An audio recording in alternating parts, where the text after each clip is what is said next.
Литургии и парастоси за загинатите во Кочанската дискотека Пулс се одржаат денес во неколку црковни храмови во регионот.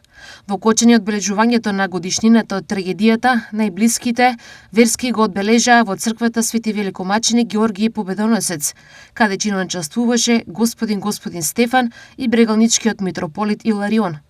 На градските гробишта во Кочани беа спроведени и 3 сагии за упокоените.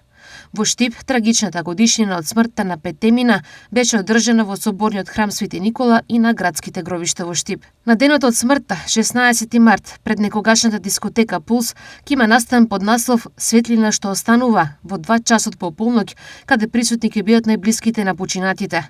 Освен овој, во текот на денот се предвидени и други активности предвидени со програмата. Во Штип на 16 март на градскиот плоштад ќе биде организирано Звездено небо, кое е предвидено да започне во 18 часот и 30 минути.